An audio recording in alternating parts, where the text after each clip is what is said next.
नमस्कार। प्रकाश खबर चैनल के एक और नए वीडियो में आप सभी का एक बार फिर से स्वागत है।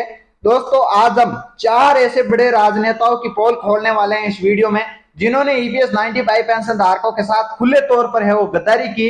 इनके साथ क्या यहाँ पर है वो ऐसी मजबूरी थी जिनको यहाँ पर है ईपीएस 95 पेंशन धारकों को है यहाँ पर गद्दारी करना पड़ा। यानी कि इनकी जो मांगे थी वो मांगे पूरी न करके इनको यहाँ पर झूठा वादा किया गया, झूठा आश्वासन दिया गया और झूठे झांसे में इन्हें डाला गया। तो दोस्तों, सबसे पहले बात करने वाले हैं यानी कि जो राजस्थान के आने वाले हैं और चित्तौड़गढ़ के सांसद है, उन्होंने अभी भी यहाँ पर है वो सीपी जोशी है और राजस्थान के भाजपा के अध्यक्ष भी हैं। यहाँ पर उन्होंने है वो चित्तौड़गढ़ के यहाँ पर है वो सांसद होते हुए उन्होंने एक वीडियो के माध्यम से मैं जानकारी आपको लगातार देता आ रहा हूं, आप सभी ने वीडियो देखा होगा। तो उसमें उन्होंने आश्वासन दिया था कि यहाँ पर मैं आपकी जो मांगे हैं वो मांगे मैं पूरी करवा दूंगा, आप निश्चित रहे। यहाँ पर मैं अभी संसद शुरू हो रहा है, यानी कि पिछला संसद सत्र शुरू हुआ था, उस टाइम उन्होंने वादा किया था कि मैं आपकी मांगे हैं वो संसद में उठाऊंगा। अब जबकि उन्होंने ऐसा न करके भाजपा सरकार लाने के लिए राजस्थान में है उन्हें प्रयास करना पड़ रहा है और करोड़ों रुपए फूंक रहे हैं।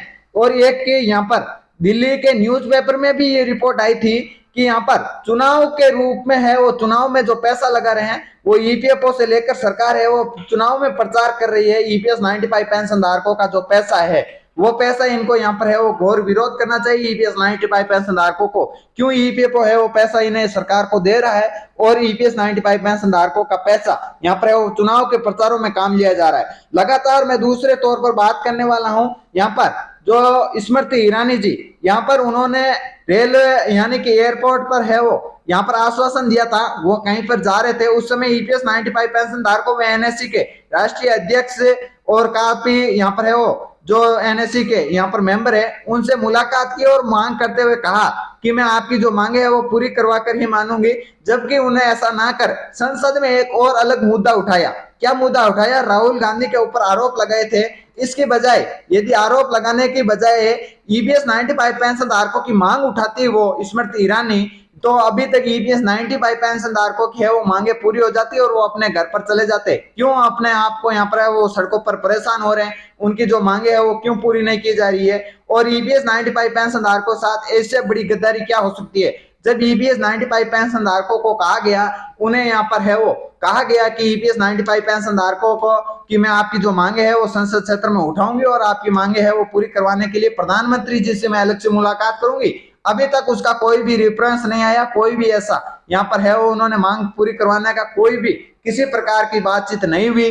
जबकि उनके साथ आप देख सकते हो फेसबुक के उनके सोशल मीडिया अकाउंट पर प्रधानमंत्री जी से वो कितनी बार मिल चुकी है उस वादे के बाद में। अगले बात करने वाला हूं प्रकाश जावड़ेकर जी का, जो सबसे बड़े झूठे वादों में है ईपीएस 95 पेंशन धारकों को फंसाया गया, उनसे वोट वसूला गया।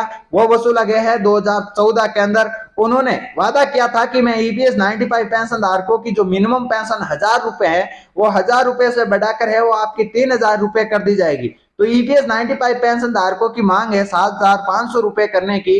अभी तक यदि आप 3000 रुपए भी करते तो ईपीएस 95 पेंशन धारकों को एक राहत का यहाँ पर है वो फल मिलता, क्योंकि ईपीएस 95 पेंशन धारकों को यहाँ पर जो यहाँ पर खाने के लिए लालच करना पड़ रहा है, उनको उधार लेना पड़ रहा है, एक दूसरे को यहाँ पर है वो ईपीएस 95 पेंशन धारकों के साथ में किसी प्रकार से अन्याय किया जा रहा है, वो आप देख सकते हो। ईपीएस 95 पेंशन धारकों को 1995 में जब शुरू किया गया था कि जब भी ये वादा किया गया था कि ईपीएस 95 पेंशन धारकों को है वो ईपीएफओ इतना ब्याज दर देगा कि आपको है वो कहीं पर भी जाने की जरूरत नहीं है, आपको किसी प्रकार का कोई भी पैसा कटौती नहीं होगा।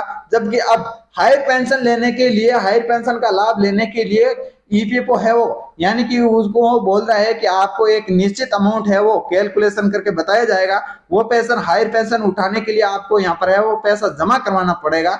जबकि ईपीएस 95 पेंशन धारकों का पहले से ही यहाँ पर है वो अमाउंट जमा हो चुका है। अब मैं बात करने वाला हूँ आखिरी ऐसा कौन सा राजनेता है जो सबसे बड़े झूठे यहाँ पर है वो वादा करते हैं, और उनकी बात करने वाला हूँ। ईपीएस 95 पेंशन धारकों को वो बार बार मिल चुके हैं और वो यहाँ पर है वो बहुत ही बड़े आश्वासन देती रही है, उसकी मैं बात करने वाला हूँ। हेमा मालिनी जी कितनी बार ईपीएस 95 पेंशन धारकों के ऊपर प्रयास भी किया है उन्होंने, तो लेकिन उन्होंने ऐसा कोई धोखा नहीं दिया है, क्योंकि वो लगातार प्रयास कर रही है और प्रधानमंत्री जी से भी यहाँ पर है वो कमांडर अशोक राव जी को साथ में लेकर है वो यहाँ पर उनसे मुलाकात भी करवाई, लेकिन कहीं ना कहीं वो भी है वो यहाँ पर एक तरह से कहे तो यहाँ पर नाकामयाब दिखाई दी। उन्होंने पूरा प्रयास किया होता तो अब तक ईपीएस 95 पेंशन धारकों की वो मांगे पूरी हो जाती। तो दोस्तों इन बात करने वाले हैं इन राजनेताओं को जो कि ईपीएस 95 पेंशन धारकों का एक तरह से वोट बैंक के रूप में यहाँ पर इस्तेमाल किया जा रहा है और 2024 का चुनाव भी नजदीक आ रहा है। क्या ईपीएस 95 पेंशन धारकों को फिर से एक बार है वोट बैंक के रूप में यहाँ पर इस्तेमाल किया जाएगा? ये आप कमेंट बॉक्स में जरूर बताइए। तो दोस्तों ये एक छोटी सी लेटेस्ट अपडेट जानकारी थी कि किस प्रकार ईपीएस 95 पेंशन धारकों को है वो यूज लिया जा रहा है, ना कि उन्हें कुछ दिए बगैर। तो दोस्तों आप सोच समझकर अपनी विचारधारा साथ रखें। मिलते हैं एक नए वीडियो नए अपडेट के साथ, तब तक के लिए जय हिंद जय भारत वंदे मातरम।